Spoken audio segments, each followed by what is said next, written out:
Picture this. A young girl sits across from you in group. She nods at everything you say. She completes the worksheets. She even shares goals out loud. I want to stay out of trouble, I'm going to do better. But deep down, she's already decided she can't. She believes that no matter what she does, she'll end up back in the same patterns. Sound familiar? But if you work in residential care, juvenile detention, or behavioral health, you've seen this story unfold. And here's the truth most programs overlook. Lasting behavior change doesn't start with new rules or better plans. It starts with how a young person sees themselves.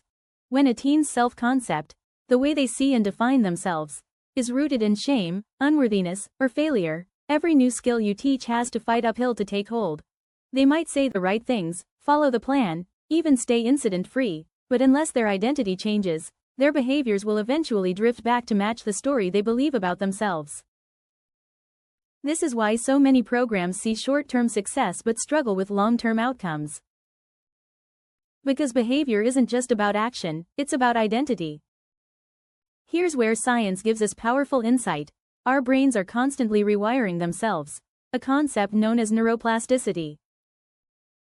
Every time a person repeats a thought, a belief, or a behavior, the brain strengthens those pathways, making them more automatic over time. If a young person thinks, I'm not good enough, or I always mess things up, those neural pathways become strong, and their decisions, actions, and even relationships will reflect those beliefs. But when we help them build new beliefs, I can change, I am worthy, I'm capable of growth, we're literally helping their brain build new wiring to support new behaviors. That's why teaching coping skills alone isn't enough. To make change stick, those skills must be connected to a positive self-concept. A girl who believes, I'm capable of handling hard things, is far more likely to use a coping skill than one who believes, I always fall apart. Think about the students who've done well inside your program, but once they're released, they slip back into old patterns. It's not because they didn't learn what to do, it's because the deeper wiring never shifted. They didn't believe they were someone who could choose differently. Our job isn't just to change what they do, it's to change what they believe about who they are. So how do we help them reshape those belief systems in a way that supports long-term change? Here are 3 science-backed ways to start. 1. Help them visualize their best self. The brain doesn't just react to experiences, it builds pathways based on what we imagine too. Have youth picture the version of themselves they want to become. What does her day look like? How does she act under stress? What choices does she make? Activities like guided visualization or future self-journaling can start rewiring the brain toward that version. 2. Link behaviors to identity. Instead of teaching coping skills as random tools, help youth connect them to who they want to be. For example, reframe, use grounding techniques, into, this is what the strong, resilient version of me does when she's upset. The more they link actions to identity, the stronger those neural pathways become.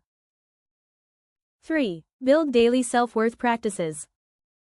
Small, repeated self-affirming practices, like positive self-talk, value-based decision check-ins, or reflection activities, signal the brain to strengthen those new beliefs. Consistency here is key to rewiring negative self-concepts into empowering ones. If you want to bring these science-backed strategies into your program without starting from scratch, that's exactly what our free Self-Love Starter Kit is designed to do.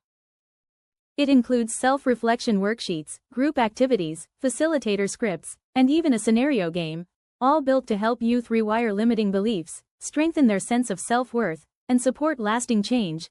Download it now at faithenlightensacademy.com and start putting the science of self-worth into action on your unit. And don't forget to subscribe to this channel, because over the next few weeks, we're diving even deeper into the strategies, psychology, and tools that make youth programming actually work.